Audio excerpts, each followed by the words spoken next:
السلام علیکم ورحمۃ اللہ وبرکاتہ نحمدہ ونصلی علی رسولہ الکریم اما بعد۔ مختلف ایام منائے جاتے ہیں۔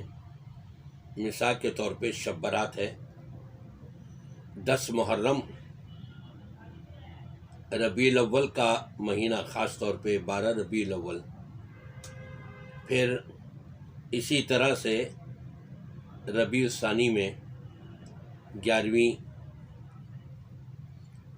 یا اس قسم کے ملتے جلتے جو بھی ایام منائے جاتے ہیں، سب سے پہلے ہم نے یہ دیکھنا ہے کہ آیا یہی ایام ہمارے نبی کریم صلی اللہ علیہ وسلم نے منائے تھے تو ہم بھی منائیں، اور نہیں منائے تھے تو ہم بھی نہ منائیں۔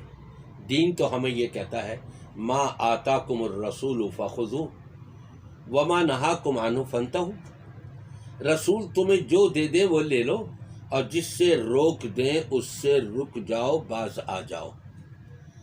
رسول نے چونکہ ہمیں یہ نہیں دیا، کوئی دن نہیں منائے، بلکہ جب مدینہ طیبہ آپ تشریف لائے تو پتہ لگا کہ فلاں دن یہودی مناتے ہیں۔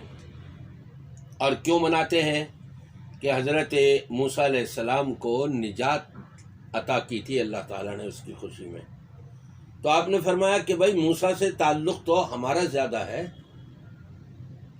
آپ نے روزہ رکھا اور یہ ارشاد فرمایا کہ 10 سال زندہ رہا تو اس کے ساتھ ایک روزہ اور ملاؤں گا۔ کیوں؟ اس لیے کہ یہودیوں کی مشابہت نہ ہو۔ یہودی ایک روزہ رکھتے تھے اور آپ نے 2 روزے اس کی تعلیم دی تاکہ ان کی مشابہت بھی نہ ہو، اور ہمارا جو رابطہ اور ہمارا جو تعلق حضرت موسیٰ علیہ السلام سے دین کی مناسبت سے ہے، اصل تعلق تو ہمارا ہے۔ اس لیے ہمیں اس پر غور کرنا ہے کہ نبی پاک صلی اللہ علیہ وسلم نے وہ دن نہیں منایا۔ اب کوئی کہے جی وہ دن بھی منایا اور اس میں اضافہ بھی کر دیا، دوسرا دن بھی منا لیا۔ نہیں، اس کو یہ نہیں کہتے، بلکہ ہمارے ہاں کیا ہوتا ہے کہ نبی پاک صلی اللہ علیہ وسلم نے شب برات نہیں منائی۔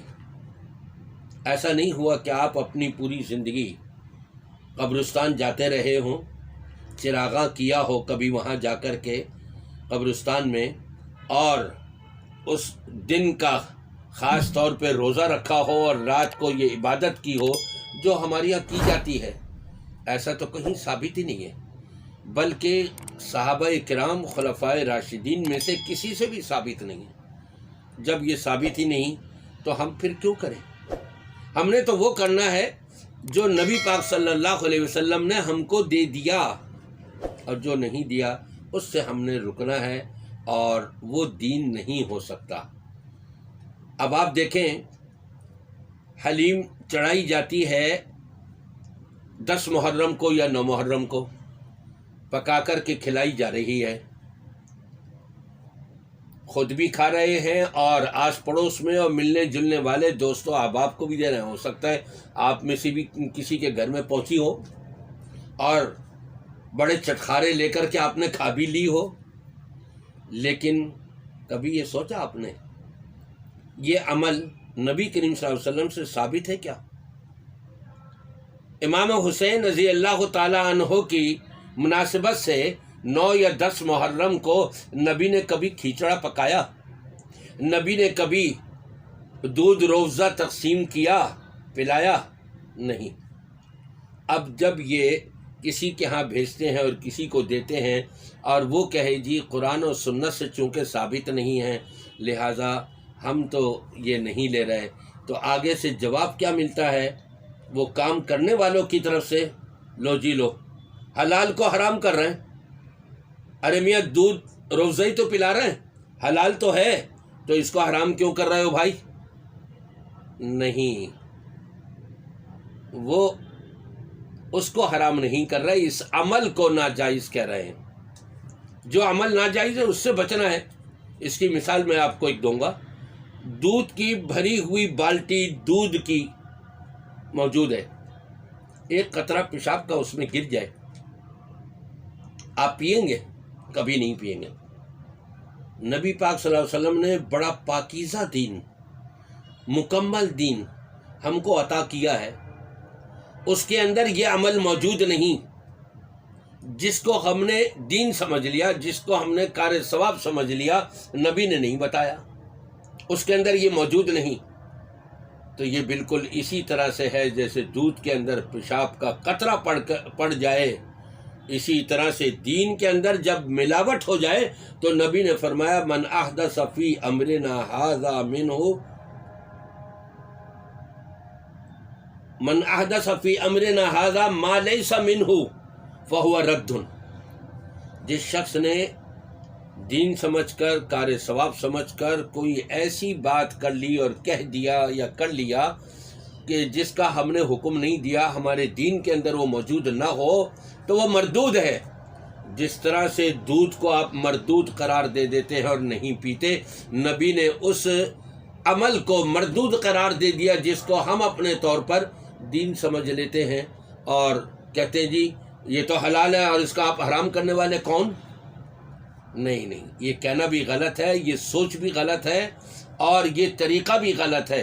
بلکہ قرآن پاک کو اور نبی کریم صلی اللہ علیہ وسلم کی تعلیمات کو سمجھنا ہے. افلا یتدبرون القرآن، یہ قرآن میں غور و فکر نہیں کرتے.